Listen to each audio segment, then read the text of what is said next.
चलिए देखिए, एक वीडियो पहले में जैसे हमने बात किया कि नाड़ी या केपी एस्ट्रोलॉजी में we use Placidus system of house division. तो उससे जो चार्ट हमारे सामने आएगा that will be a KP chart और नारायण भाव चलित चार्ट यू कैन से। ये चार्ट से हम जो केपी चार्ट हमने बनेगा जो या भाव चलित चार्ट बनेगा, one and the same thing, उससे हम प्लैनेट की पोजीशन और ओनरशिप को देखेंगे। और जो एस्पेक्ट हैं, मतलब जो राशि से राशि टू राशि होते हैं, प्लैनेट एक राशि में बैठा है, वो एस्पेक्ट हम लगन चार्ट से देखेंगे। देखिए, अब पहले एस्पेक्ट की बात करते हैं। हर एक प्लैनेट अपने जिस राशि में बैठा है उस पे से सातवीं राशि को एस्पेक्ट करता है। It aspects the seventh राशि or the seventh sign from where the planet is placed. अब सारे ही प्लैनेट सूर्य, moon, Mercury, Venus, Mars, Saturn, Jupiter अपने से सातवीं राशि को देखते हैं, मतलब अपने से सातवें स्थान को देखते हैं। मार्स जो है सातवें के अलावा चौथे और आठवें स्थान को भी देखता है। सैटर्न 3, 7, 10 मतलब सातवें के अपार्ट फ्रॉम सेवेंथ, थर्ड और 10th को भी देखेगा। जुपिटर 5, 7, 9। राहु केतु अपने से पांचवें और नौवें राशि को देखते हैं। आप कहेंगे जब हमने घरों का विभाजन प्लासिडस सिस्टम से किया तो एस्पेक्ट हम ले रहे हैं यहाँ पे, तो नाड़ी में केवल हम एस्पेक्ट जो लेंगे वो राहु और केतु का ही लेंगे जब हम राहु केतु के सिग्निफिकेटर्स निकालेंगे। We'll talk in detail as per the videos when they progress, तो उसमें हम आपको बताएंगे। देखिए, नेचुरली मेलेफिक प्लैनेट्स का अर्थ क्या है? जिनकी क्षमता है जातक को ज्यादा कष्ट देने की। तो राहु, केतु, सैटर्न और Mars are considered more malefic compare to the other planets, और नेचुरली बेनिफिक जो जातक को या नेटिव को फायदा अधिक देते हैं। They are Jupiter, Venus, Mercury, Moon and Sun. देखिए, नेचुरली मेलेफिक और नेचुरली बेनिफिक में आप ये कंफ्यूज मत हो जाइएगा कि जुपिटर हमेशा ही जातक के लिए अच्छा होगा। जुपिटर जातक के उस पर्टिकुलर पर्सन के बर्थ चार्ट में किधर प्लेस्ड है, क्या सिग्निफाई कर रहा है, उसकी ओनरशिप के घर कौन से बैठ रहे हैं, वो कौन से नक्षत्र में बैठेगा, इससे डिपेंड करेगा अल्टीमेट रिजल्ट्स ऑफ जुपिटर और एनी प्लैनेट। बट एक मोटे तौर पे हम कह सकते हैं कि naturally malefic Rahu, Ketu, Saturn, Mars है, और नेचुरल बेनिफिक जो है Jupiter, Venus, Mercury, moon and sun है। सेपरेटिव प्लैनेट्स अर्थात जो कि अलग करवा देते हैं वो है सूर्य, सैटर्न, राहु एंड केतु, या नोन इनका। अब आप कहेंगे सेपरेटिव प्लैनेट्स कैसे? आप थोड़ा सा मैं अभी आपको एग्जाम्पल दे देता हूँ। जैसे किसी की नौकरी छूट गई, क्यों छूटी, तो हम देखेंगे कि ये सेपरेटिव प्लैनेट्स का रोल ज़्यादा होता है। या डाइवोर्स हो गया, मतलब विवाह से संबंध टूटा ना, तो उनमें देखेंगे ये प्लैनेट्स का रोल ड्यूरिंग दशा भुक्ति यंत्र अधिक होगा। तो कौन से सेपरेटिव प्लैनेट्स हैं? सूर्य, Saturn, Rahu and Ketu. Further बात करते हैं नेचुरल स्ट्रेंथ, मतलब वो प्लैनेट्स जो अधिक रिजल्ट देने की क्षमता रखते हैं। Rahu, Ketu, Saturn and Mars, because they are really strong planets. देखिए, नाड़ी एस्ट्रोलॉजी में जो आपस में मैत्री संबंध जिसे कहते हैं प्लैनेट्स का, या दुश्मन भाव, एनिमिटी एंड फ्रेंडशिप का कॉन्सेप्ट नहीं लगता है। तो this is a bit different from what you call the normal Parashar पद्धति, और जैसे लाल किताब में भी प्रिडिक्शन होता है, या व्हाट यू कॉल उपाय हैं, थोड़ा सा हट के है नाड़ी ये पद्धति, ये मेथड ऑफ प्रिडिक्शन। चलिए अब बात करते हैं हम रूल्स ऑफ नाड़ी एस्ट्रोलॉजी, अर्थात किन पैरामीटर्स के ऊपर हमने काम करेंगे तो रिजल्ट्स हमारे पास सटीक आएंगे। The parameters on which we'll जज अ कुंडली। रूल नंबर 1 क्या कहता है नाड़ी थियरी में कि जो 12वां घर है एक पर्टिकुलर हाउस से, वो उसके अगर एक्टिवेट होगा तो वो उसके कारक्स को या उसके सिग्निफिकेंस को खत्म कर देगा। इसका अर्थ समझिए, यदि हाउस नंबर 1 क्या डिनोट करता है या सिग्निफाई करता है? हाउस नंबर 1 सिग्निफाई करता है नेटिव की सेल्फ रिस्पेक्ट, नेटिव के अस्तित्व को, नेटिव की हेल्थ को। अब देखिए, अगर हाउस नंबर 1 एक्टिवेटेड है कुंडली में और साथ में ही हाउस नंबर 12 भी एक्टिवेट हो जाता है, तो क्या रिजल्ट्स आएंगे? नेटिव को हेल्थ के इश्यूज आएंगे, प्रॉब्लम टू द बॉडी। आगे हम देखेंगे कि कई बारी अगर मारक बाधक घर एक्टिवेट हैं प्लस 12th हो जाए तो नेटिव की डेथ भी हो जाती है। सो 12वां क्या करता है? नेटिव के अस्तित्व को खत्म करता है, पहले के अस्तित्व को खत्म कर रहा है। और पहला घर क्या है? पहला घर नेटिव खुद है। सो अगर 12वां एक्टिव होगा तो पहले घर के अस्तित्व, पहले घर के सिग्निफिकेंस, पहले घर के कारकों को वो खत्म कर देगा, डिस्ट्रॉय कर देगा। अब फर्दर एक एग्जांपल लेते हैं। हाउस नंबर 12 किसको डिनोट करता है? आपकी एक्सपेंस को, आपके लॉसेस को। अगर 11वां घर एक्टिवेट हो जाए तो क्या होगा? तो आपके एक्सपेंस खत्म हो जाएंगे, आपके लॉसेस नहीं होंगे और आप प्रॉफिट में आ जाएंगे। उसी तरह अगर हाउस नंबर 10 किसको डिनोट करता है? आपके प्रोफेशन, आपके कर्म को डिनोट करता है। अगर हाउस नंबर 9 भी एक्टिवेट हो जाए 10 के साथ तो क्या हुआ? आपका जॉब का छूट जाना, मतलब प्रोफेशन का खत्म हो जाना, लॉस ऑफ जॉब को इंडिकेट करेगा। फर्दर देखिए, हाउस नंबर 9 क्या है? हाउस नंबर 9 आपका भाग्य है। हाउस नंबर 9 आपका इवन हम रिकवरी ऑफ डिजीज में भी देखते हैं। और हाउस नंबर 8 क्या है? 9 के अस्तित्व को खत्म करना, अर्थात जातक की जिंदगी में ऑब्स्टिकल्स क्रिएट होना। Further house number 7 and house number 6 को कैसे देखते हैं? अब देखिए, हाउस नंबर 7 और हाउस नंबर 6 की बात करते हैं। हाउस नंबर 7 क्या है? Marriage, marital relations.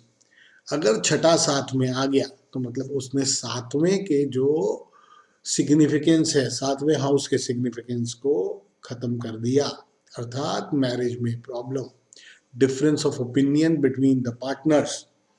उसी तरह हाउस 6 और हाउस 5 को देखते हैं। हाउस 6 क्या है? जॉब। यदि 5वां एक्टिवेट हुआ तो आप समझ लीजिए जॉब छूट गई।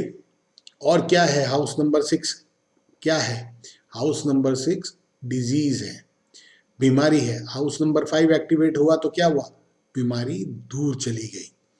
अब इस अर्थ को देखिए, अक्सर हम देखते हैं, हम वी ट्राई टू जज कि जातक का समय अच्छा है कि बुरा है। इट ऑल डिपेंड्स कि जातक क्या चाहता है एट दैट पॉइंट। अब देखिए, हाउस नंबर 6 डिजीज भी है और जब 5वां एक्टिवेट होगा तो वो बीमारी दूर हो जाएगी। किंतु लेकिन यदि जातक जॉब कर रहा है और उसके पास आगे अपॉर्चुनिटी नहीं है कोई और उसकी जॉब चली जाए तो ये भी एक खतरनाक स्थिति है। जॉब नंबर, ये house number 6 also denotes litigation और डिस्प्यूट्स। तो जब मतलब 5वां एक्टिवेट होगा तो वो लिटिगेशन खत्म हो जाएगी, डिस्प्यूट्स खत्म हो जाएंगे। अब हाउस नंबर 5 और हाउस नंबर 4 की बात करते हैं। देखिए, जो हाउस नंबर 5 है, it is house of progeny, अर्थात चाइल्ड बर्थ। तो जब चौथा एक्टिवेट हुआ तो problem in child birth I. अब देखिए, यहाँ पे कोल्ड नेचर ऑफ नेटिव क्यों लिखा हमने? Because house number 5 is also denotes और सिग्निफाइज लव, प्यार। अब जब हाउस नंबर 4 एक्टिवेट हुआ तो अर्थ क्या हुआ? कि जातक हैज अ कोल्ड नेचर, अर्थात अपने स्पाउस के प्रति उसका नेचर थोड़ा कोल्ड है। एंड इसी तरह हम हाउस 4 और हाउस 3 की बात करते हैं। देखिए, हाउस 4 क्या है? House 4 is your property, landed property, आपके असेट्स, हाउस 3 एक्टिवेट हुआ तो आपको अपने असेट्स बेचने पड़ेंगे, या जब आपने प्रॉपर्टी बेचनी है तो आपका हाउस 3 एक्टिवेट होगा। देखिए house 4th house also tells about your Motherland, मतलब जहां आप रहते हैं। जब 3rd एक्टिवेट हुआ तो अर्थात आप अपने जन्म स्थान से दूर जा रहे हैं। चलिए फर्दर बात करते हैं exception to these rules. Like हमने जो कहा कि किसी भी पर्टिकुलर हाउस से बार बार उसके रेलेवेंस को ख़त्म कर देता है। अब देखिए हाउस 11 और 10 को इकट्ठा एनालाइज करते हैं, house number 11 and house number 10। House number 10 आपकी प्रोफेशन को डिनोट करता है और हाउस नंबर 11 आपके प्रॉफिट को। तो अर्थ क्या हुआ, जब ये दोनों एक्टिवेट होंगे 10th एंड 11th, तो ये आपको नेटिव को उसके उस स्पैन में, लाइफ स्पैन में ना केवल अच्छा प्रॉफिट देंगे बट स्टेटस भी देंगे, because 10th is status, 11th is इच्छा पूर्ति। इसी तरह हम हाउस 4 और हाउस 5 को कंसिडर करते हैं। नाउ देखिए house 4 is education, primary education, and house 5 is intelligence. So any native who is intelligent and uses his mind will be good in studies. So house 4 and house 5, if activated together, are beneficial for the native with regards to education. But with regards to childbirth, problem आएगी। सो हर event को हमने event के हिसाब से देखना है। उसी तरह हाउस 4 एंड हाउस 3, देखिए जैसे मैंने कहा हाउस 4 क्या है, आपकी लैंडेड प्रॉपर्टी। अब व्हीकल्स को भी हम हाउस 4 से देखते हैं, लेकिन व्हीकल क्या है, हाउस 3 इज ट्रैवल का, तो 4 एंड 3 कंबाइन करके तो वो ट्रैवल के लिए अच्छा हुआ। एंड सिमिलरली देखिए अगर कोई बिल्डर है तो जब तक वो खरीदेगा नहीं और बेचेगा नहीं तो प्रॉफिट कैसे आएगा। So house 4 and house 3 go side by side, but only with regards to problem of landed property की कोई मोर्टगेज हो गया, तब बिकने का हो गया, तब हम इस तरह नुकसान भी देखेंगे। As during the course of videos ये कॉन्सेप्ट्स और भी क्लियर होंगे आपको। रूल 2 क्या कहता है, दूसरा घर मतलब किसी भी हाउस से नेक्स्ट हाउस उसके रिजल्ट को बढ़ा देता है, उस पर्टिकुलर हाउस के रिजल्ट को बढ़ाएगा। अब देखिए अब नाड़ी के अपने रूल्स हैं सिग्निफिकेशन या सिग्निफिकेटर्स ऑफ अ प्लैनेट निकालने के, उसको गौर से समझते हैं। देखिए हमने एज पर नाड़ी सिग्निफिकेटर्स ऑफ अ प्लैनेट, कोई भी प्लैनेट जैसे मान लेते हैं सूर्य, उसके किस तरह सिग्निफिकेटर निकालने हैं। फर्स्ट ऑफ ऑल हमने ये देखना है कि सूर्य उस जातक की कुंडली में अर्थात कस्पल चार्ट में या केपी चार्ट में कौन से घर में बैठा है। देन सूर्य की ओनरशिप कौन से घर में बन रही है। ओनरशिप कैसे देखेंगे, जहाँ सूर्य की राशि पड़ी और जो घर आया राशि के, तो वो करस्पॉन्डिंगली हम वो लिखेंगे वहाँ पे। तो पहले स्टेप में हमने क्या लिखना है, प्लेनेट कौन से घर में बैठा है और उसकी ओनरशिप कौन से घर की है। सिमिलरली सेकंड स्टेप पे क्या देखना है कि प्लेनेट किसके नक्षत्र में बैठा है, कि मतलब जो जिस नक्षत्र में बैठा है उसका नक्षत्र लॉर्ड क्या सिग्निफाई कर रहा है। अर्थ क्या हो गया कि नक्षत्र लॉर्ड किधर बैठा है कुंडली में और वो किस चीज का, कि कौन से घरों का ओनर है। सिमिलरली थर्ड स्टेप में हमने देखना है कि प्लैनेट कौन से सब में बैठा है। सब, उस सब जो सब लॉर्ड है वो कुंडली में किधर बैठा है और उसकी ओनरशिप कौन से घरों की है। So in these 3 steps will write the significators. पहले प्लैनेट के फर्स्ट स्टेप में लिखेंगे, सेकंड स्टेप में हम लिखेंगे नक्षत्र लॉर्ड के सिग्निफिकेटर या स्टार लॉर्ड, एक ही बात है। थर्ड में सब लॉर्ड के सिग्निफिकेटर, पोजीशन एंड ओनरशिप लिखेंगे।